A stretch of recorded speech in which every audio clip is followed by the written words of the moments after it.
Excellent. So welcome everyone to our webinar today about New Jersey Council for the Humanities funding opportunities. We wanted to give this introduction to our funding as a whole. For whether you're new to NJCH or you just want to review, we've actually offered up some new opportunities in the recent past and new ways of accessing those opportunities. And sometimes it's hard to figure out where you fit in, what might be the best option for the type of work that you're doing. So hopefully this webinar will be an opportunity for you to find yourself within our funding, if you will. So we're going to have a brief presentation about some different types of funding opportunities we have. And then we'll open up the floor, we'll stop our recording and we'll open up the floor for questions and conversation moving forward.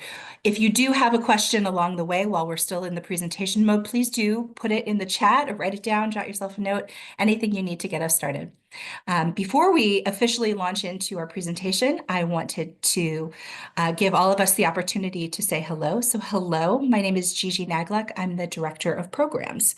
And I'll turn it over to my colleague, Amy Liberi, to introduce yourself. Yeah, I'm Amy Liberi. I'm the Manager of Special Projects, and I oversee our sponsorships program. And rounding out the three of us, my name is Sylvester Cruz. I'm the Grants and Partnerships Coordinator here at NJCH. I handle a lot of the day-to-day administration of our grants program. Very happy to be here. Awesome. And Sylvester, do you want to go ahead and get us started? Absolutely. Yeah, there we go.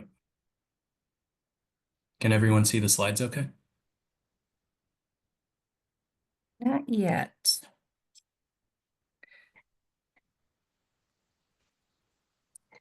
Are they coming through now? There we go. Yeah, they're up now.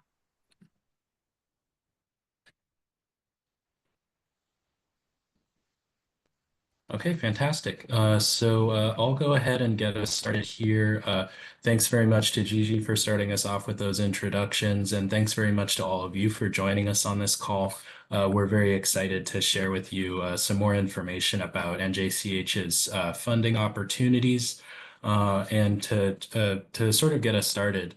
I thought it would make sense to say a little bit about how our funding opportunities kind of emerge out of, dovetail with our mission as really the only public humanities funder in the state of New Jersey. We are the New Jersey Council for the Humanities, and our mission statement, which is available on our website, is that we exist to explore, cultivate, and champion the public humanities in order to strengthen New Jersey's diverse community. How this typically plays out at a funding level for us is that we usually only fund public humanities projects and events. So I wanted to take a little bit at the top of our meeting to, unpack some of the key terms in that statement and think collectively with you guys about sort of what that means. Now, the humanities, you don't typically encounter this word in day-to-day conversation. It's kind of an umbrella term for lots of different things that I'm sure you guys have encountered in various points in your lives, whether, your personal life or in your educational track. Lots of folks tend to think of the humanities as primarily being a set of academic subjects. So for example, subjects like history, literature, philosophy, those are pretty common ones. And then maybe less common humanities fields like ethics and jurisprudence, right? Less talked about, but still very important fields of inquiry, of course. Any sort of academic subject that tends to deal with human history, values, cultures, and beliefs. That tends to be our bread and butter here at NJCH, and that's sort of what we mean when we say the humanities. We have kind of a broader perspective on the humanities as a funder in the public humanities. So we also think of the humanities as being connected with sets of practices or methods, practices like oral history, critical thinking and inquiry, the analysis of texts in a sort of like really broad sense, and as well as thoughtful opportunities for dialogue and conversation. Those tend to live very comfortably in the humanities as well. The public humanities is kind of a little bit different from the humanities, as you guys might be familiar with those, because the public humanities make the humanities accessible to broad public audiences. Because the humanities are typically thought of as being the set of academic subjects, lots of folks tend to encounter them in educational settings like schools or universities. The public humanities are a little bit different, and so we generally don't fund programs that are aimed at scholarly audiences, and we generally don't give out funds for personal research projects either. In fact, our funding opportunities tend to prioritize populations that don't really have access to the humanities traditionally understood, and who may not have a voice in humanities discourse in those sorts of traditional settings. Folks who are maybe underserved or underrepresented in terms of their access to the humanities tend to be a really big focus of our funding and those funding opportunities. Um, an organization doesn't necessarily need to have a mission in the humanities in order to apply for our funding. That's sort of where that last point about humanities mission versus humanities work comes from.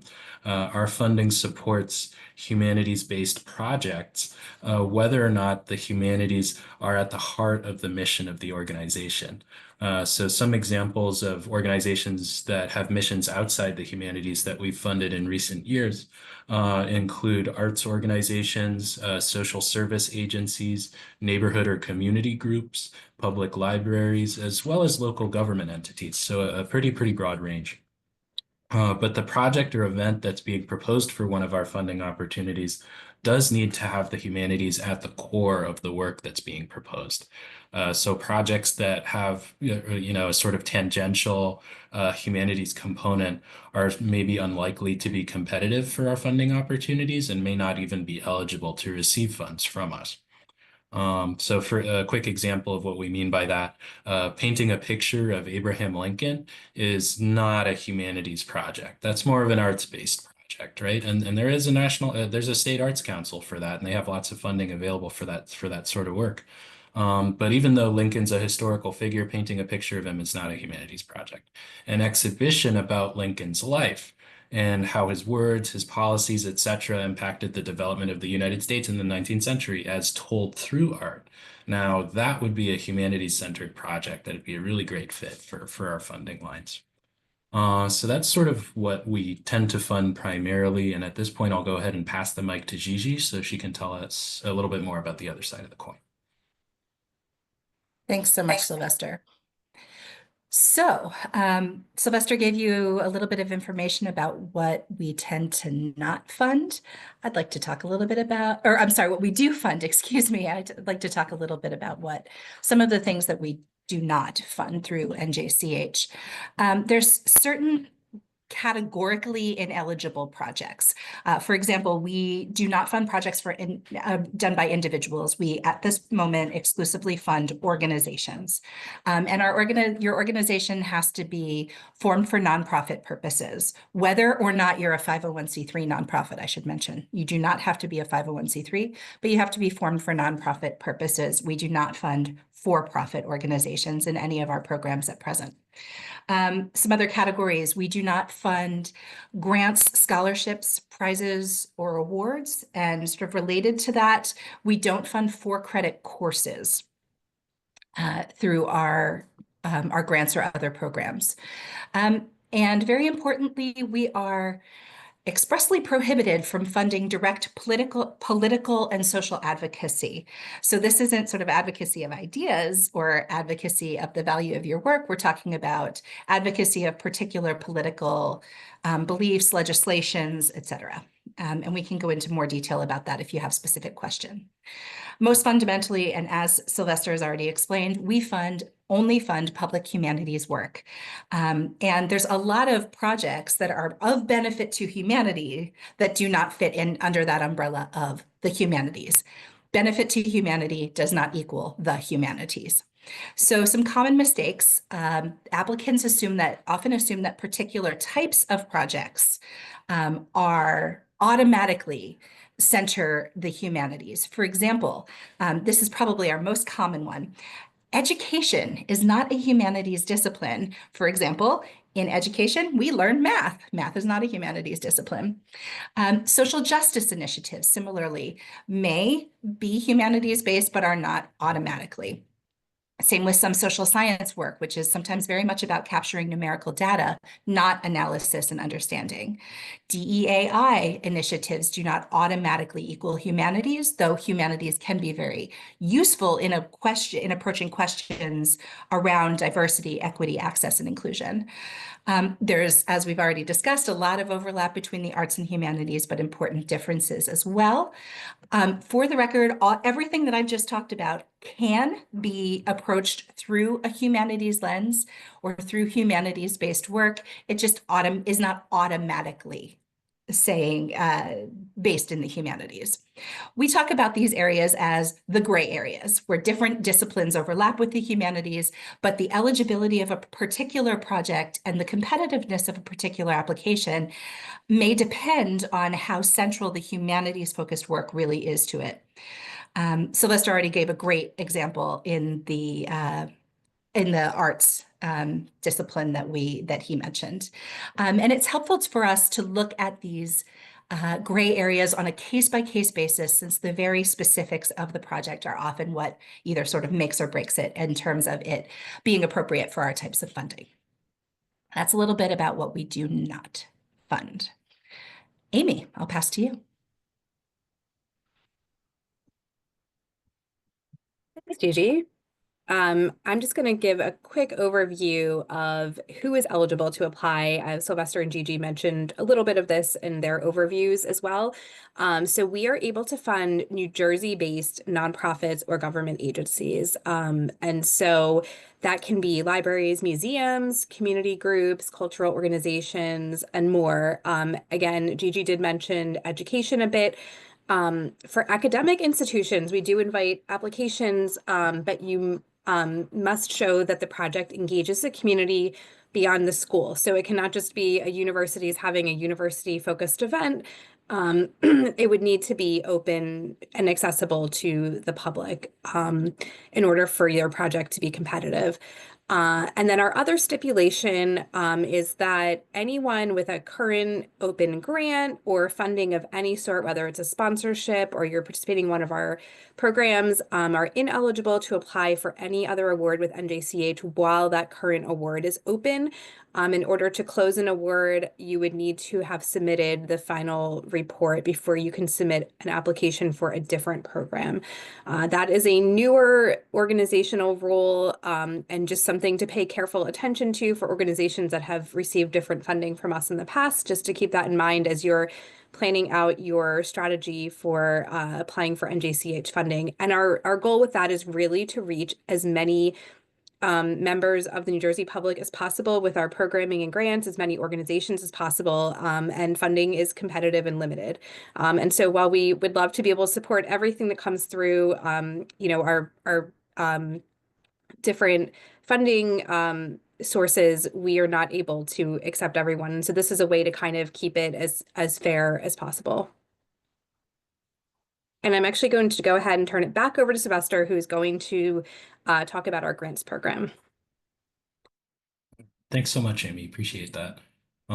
So we're back to me, and I'm super excited to share more information with you guys about the New Jersey Council for the Humanities Grants Program. As a statewide funder and an advocate for the public humanities, we kind of think of ourselves as being a convener of various humanities groups and constituencies across the state of New Jersey.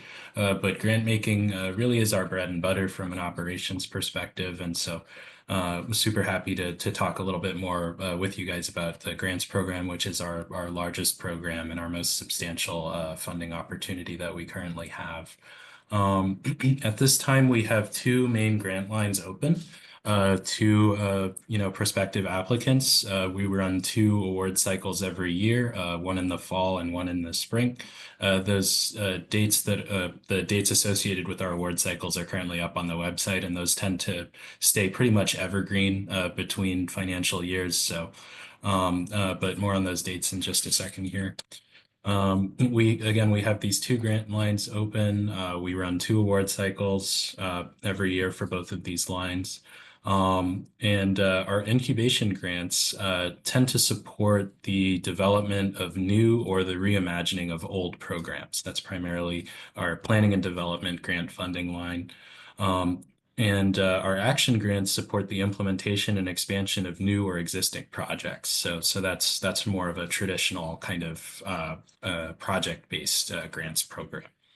An example of a potential incubation grant project would be conducting some initial research into a humanities-based topic or to experiment with new program models in the public humanities. Maybe if you haven't done that kind of work at your organization before. An action grant project, on the other hand, would more or less be about presenting research findings to a broad public audience. Or you could seek action grant funding to implement a new program or event that's again in that public humanities space. An important thing to underscore is that you generally can't apply for both of these grant lines at the same time. So you kind of do need to pick one, per award cycle and per project period.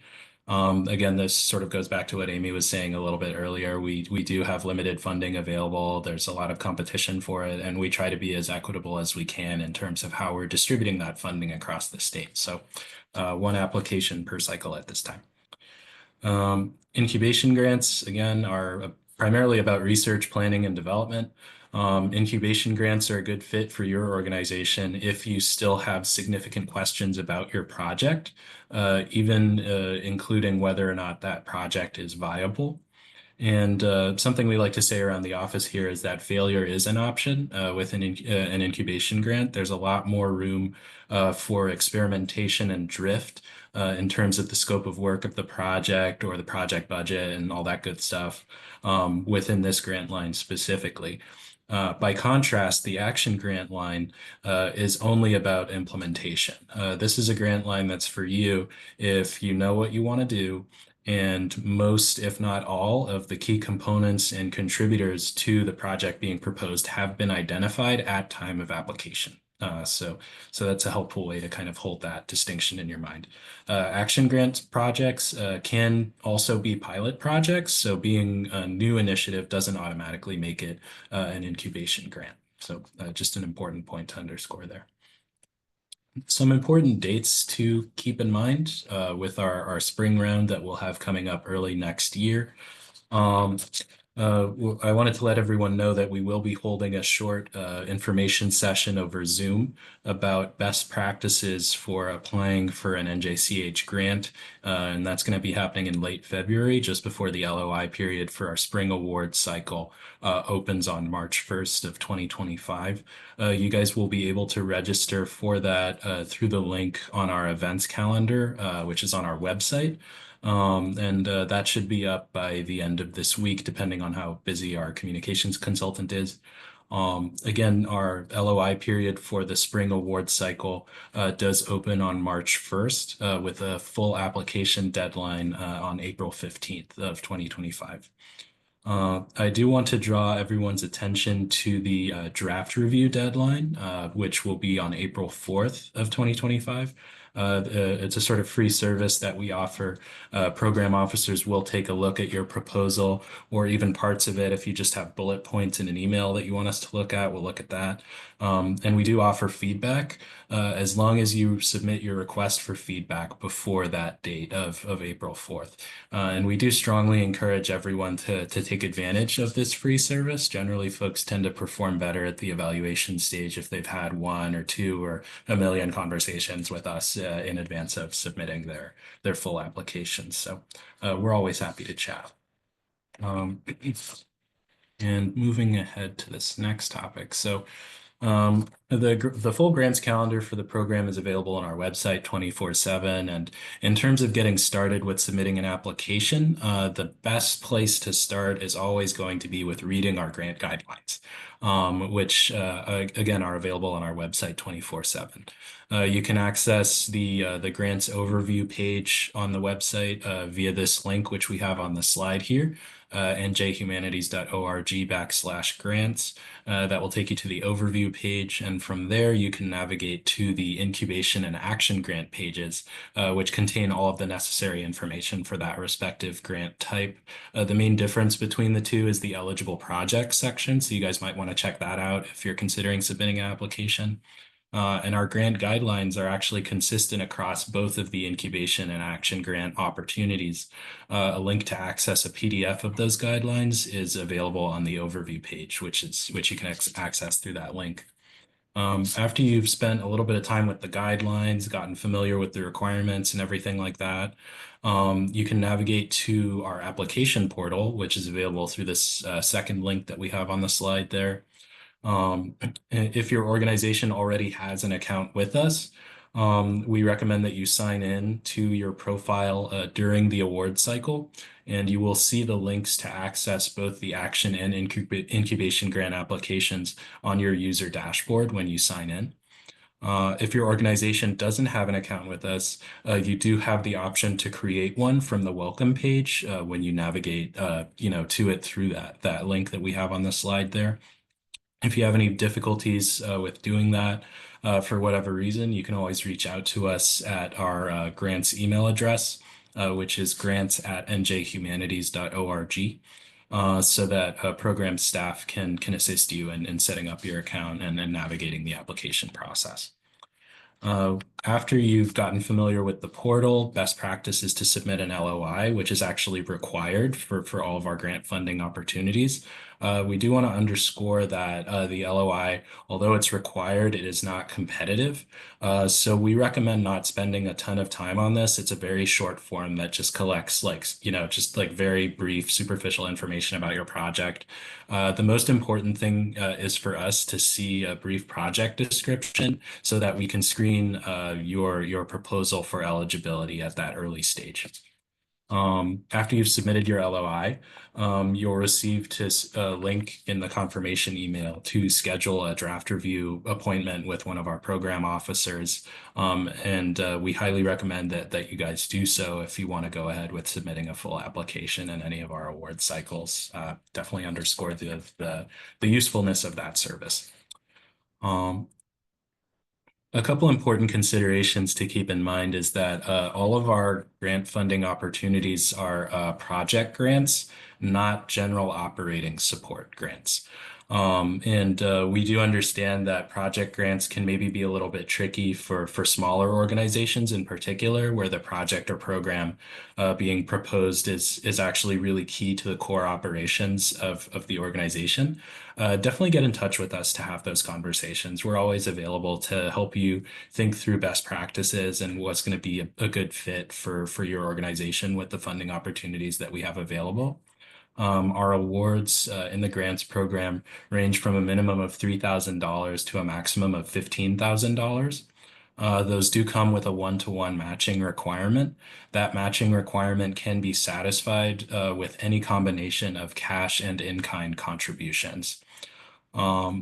The project period for all of our grants goes up to a full year. So you'll have up to 1 year from the project start date that you select to spend out or encumber any funds received as part of a grant award. For example, for our spring cycle, if someone was to apply and receive an award in that round with a project start date of July 1st, you'd have until July 1st, 2026 to spend out or encumber any award funds received from NJCH. If that time frame or something similar to that doesn't really match the project idea that you guys have in mind at this time, we definitely recommend considering applying in our next fall round instead. And that we'll probably start accepting LOIs for that on September 1st, as we have in previous years. We do offer grant consultations on a kind of rolling basis. Just go ahead and send us an email to grants@njhumanities.org, and we'll get back to you with 24 hours to set up a time to talk. We're always happy to think with you about your ideas and where your organization is at. So, and I believe that's it for me. So I'm going to go ahead and pass the mic back to Gigi so she can tell you guys more about our cohort-based learning programs.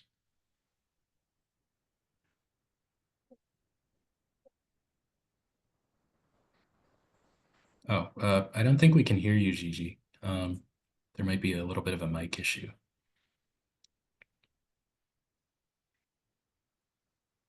No. Still, I'm not getting anything. Oh, wait, I just heard something. How about now? Um, oh, this is great. This is perfect. Okay. We'll just hope none of my kids come downstairs and start talking to me. I'm sure all of you will understand if they do. Okay, so starting off with grants is a great segue into our cohort-based learning programs, because one of the most important things that I like to talk about when we talk about these programs is that they are not grants. And there's some fundamental differences between them. We launched our first cohort-based program in 2021, Community History, and our second in 2023, Humanities Lab, and they've been ongoing ever since then. So can I have the next slide, please, Sylvester? What is a cohort learning program? If it's not a grant, then what is it? Well, that's a great problem. Great question to ask. We've been talking a lot about grants, and your grants in a grant program, it's very DIY, right? You know what you're doing, you're going to do it, you're going to manage it. And even if it's about planning and development, it's really focused on you doing the work without much assistance. You already know what your project is. It's been defined at the point. You know what you're going to do with their funding. That is exactly the opposite of what we're looking for in our cohort-based learning programs. In the cohort-based learning programs, we are using a facilitated project development process that is at least as much about learning as it is about doing. Your project, as you come into the program, you might have ideas for your project. The thing we say is you should hold your ideas lightly, because we're really going to use the time in our cohort to develop those ideas, give you new ideas, get feedback from your cohort, get feedback from others. And that is what is going to really define our cohort learning programs. And this is really important to think about and to really consider for yourself, because our cohort learning programs are a significant investment of time. That whole part all coming together, learning plus funding plus the community that develops in the program, means that it's not there's going to be a lot of time that you're going to be spending with the cohort altogether. Okay, next slide, please. So what does this mean? Learning plus funding plus community. So we begin our cohort programs with learning, and I'm using that word pretty broadly. This consists of our cohort sessions in each of the programs, where we come together and look at different projects. It consists of individual meetings that you have one-on-one with our program staff, and sometimes with other mentors or other people that we recommend to you that might be useful to you in thinking about your projects. And we have a lot of guest speakers who come along. During these sessions, we also look at case studies from a lot of different types of programs. We do assignments both in the room, and there's assignments that we send home with you to do on your own time. And we spend a lot of time sort of talking together as a cohort and getting feedback from each other about our ideas. And all of this working toward the creation of a project, your project developments. That's that learning component that really kicks us off. We support your learning with a participation stipend. So this is important. You do get a stipend as soon as you are accepted into the program to facilitate your participation in this program. We know it's a big chunk of your time, so we give your organization some money to help support that. And then after you've created your project, you get to pilot that project using additional funding up to $5,000 from NJCH. And that funding, very importantly, unlike our grant funding, does not have to be matched. We request that you match. If you have a match, that's great. We'll take any reporting on it, but it's not a requirement of the program. And all of this together is sort of forming that last pillar of the cohort learning programs, which is community. The most direct part of the community that's created in these programs is the cohort itself, our cohort of participants.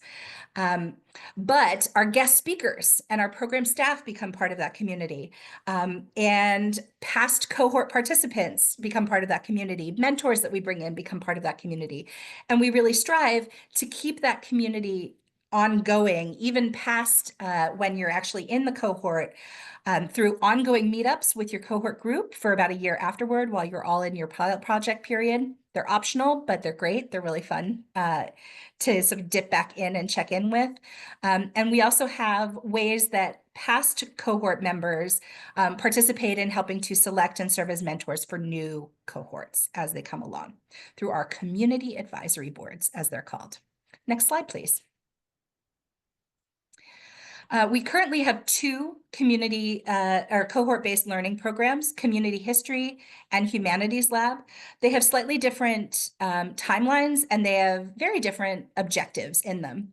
Community History, which we launched in 2021, is all about learning how to do community-engaged public history for non-history professionals. That's really important. If you are interested in exploring history and learning how to do so, and you don't have anyone who is able to lead that process as a professional on your staff, if you're not a history missioned organization, or if you are history missioned, but primarily a volunteer-driven organization, community history might be the program for you. It is a significant investment of time. There are 6 sessions that will take place from February through June. It's roughly one a month, although there are 2 closer together at the very beginning. And there's a $1,000 participation stipend to, again, help defray some of the cost of those sessions. At present, they are hybrid. They're a mix of in-person and virtual learning. And applications are open right now. You can apply right now for community history. The application deadline is December 12th, and that program happens once a year. Humanities Lab is our newest offering in our cohort-based learning programs. And this program is we're taking this idea of a lab very seriously. This is all about exploring new program ideas, new models for programs, new methodologies. I often describe Humanities Lab as the place to go if you feel stuck in your own process. It's a place to get unstuck and try to think in new ways. It's a shorter time frame. We have 4 cohort learning sessions that will take place in the summer of 2025. That schedule has not been set definitively yet, but it will be up by the time we open applications, which will be in February. Our application deadline, we anticipate being April 30th for that program. And there's plenty of detailed information, guidelines. The link to apply for community history is open. For Humanities Lab, it will be open, all of them on our website at njhumanities.org. And if you go to the programs and initiatives section, you can find the direct links to each of those programs, to Community History and to Humanities Lab on the website. I'll put those in the chat as soon as I am done speaking, which is right now. I'll turn it over to you, Amy. Thanks, Gigi. So I'm going to talk to you about our sponsorships program. Like Community History and Humanities Lab, this is one of NJCH's newer programs. I believe it was launched in about 2002, but became much more formalized in the past 2 years and has continued to evolve this year and into the future. So what are sponsorships and how are they different from grants? Sponsorships are awards for funding up to $3,000 for events or programs that highlight public humanities in New Jersey. So while they go up to $3,000, our awards average about $1,500 to $2,000, with the higher awards going to much larger scale events with a good reach. So why was this program created? We are really always looking to expand our reach in organizations and the public in New Jersey. And so our program focuses, again, like our others, on reaching underserved and underrepresented populations in New Jersey. That's demographically, geographically, and areas not currently served by our other programs. And then the other goal of the sponsorships program, which makes it a little bit unique from the grants program, besides our much smaller funding amounts, is that we're looking to increase the visibility of NJCH in New Jersey. There are somehow people who do not know that we exist. So we are always looking, to get, to reach new communities, have new fans and followers, but also just, we want to bring our positive work out into the world as much as possible in New Jersey. And so with this, there is a focus in our process and applications about, the audiences that will be reached, as well as having a very clear and strong marketing plan to elevate our reach. How will NJCH be mentioned in any kind of event promotions at the event itself, post-event? Because again, we are looking for that exposure, which again makes us a little bit different than grants where it's really focused on the organizational growth. If you can do the next slide, Sylvester. Thanks. So what types of events do we fund? This can definitely vary. We've done lectures, festivals, book talks, film festivals, conferences. But just to note, we cannot sponsor fundraisers of any sort or scholarships. And so those are questions we get quite frequently. And I always like to make that note, just in terms of, organizations being aware. So our website does list our current sponsorships, as well as previous sponsorships on our events page, which I believe was linked earlier when in the grant section. But definitely take a look, to see what types of events we have sponsored. Again, we don't sponsor, the performance of arts, but there are events that have been sponsored that have an arts base, but we're focused on have a very clear public humanities component in them. And so we are, sponsoring that aspect of the event rather than the actual, like, say, performance. Next slide, please.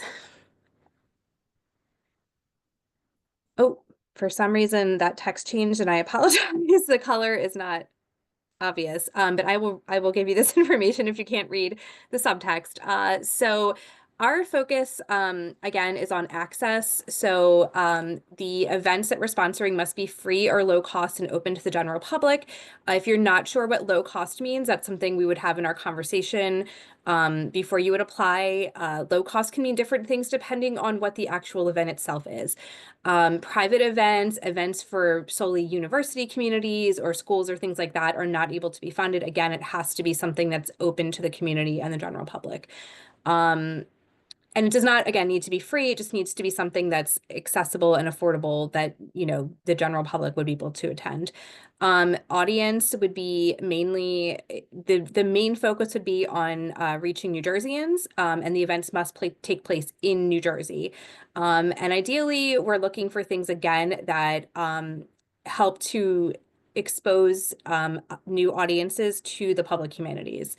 Our funding priorities, because our program continues to grow and is becoming more competitive, is we're really looking to reach larger audiences with our sponsorships. Again, it's part visibility for us and part supporting new organizations and new outreach for other organizations or new types of programs.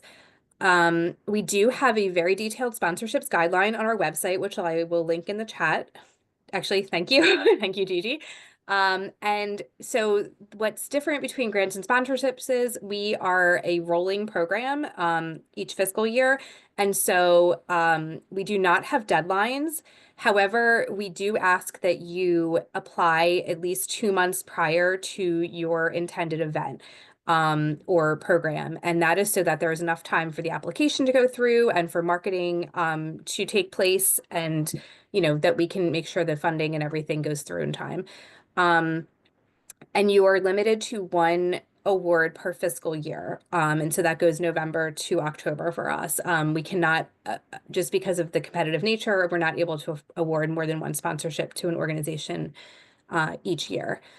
And then just to tell you a little bit about some of our recent awardees. This kind of gives you some examples of the types of programming that we have awarded in the past. So this past year, we've actually sponsored 3 book festivals, Collingswood, Burlington County Library, and Montclair.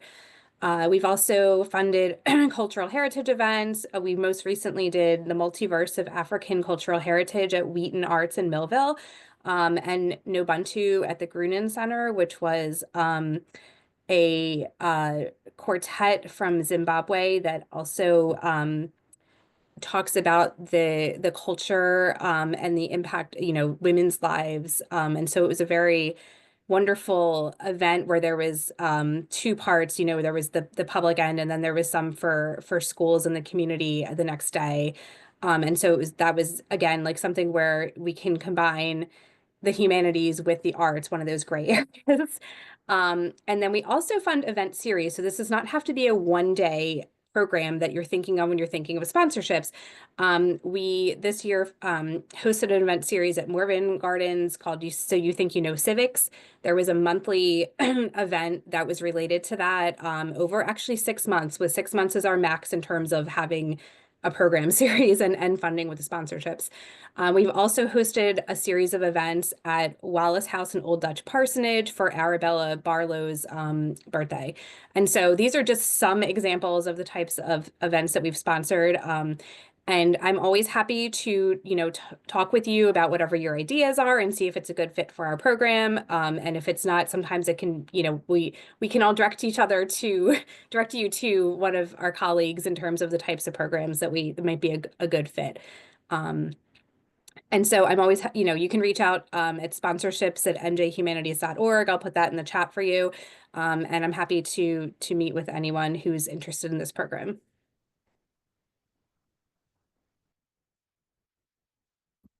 Thanks very much, Gigi and Amy, for those informative presentations. We do have some time at the end here for questions and discussion. So I'm going to go ahead and stop sharing my screen at this point. And there you are. And I'm also going to stop the recording. So just one moment while I do that.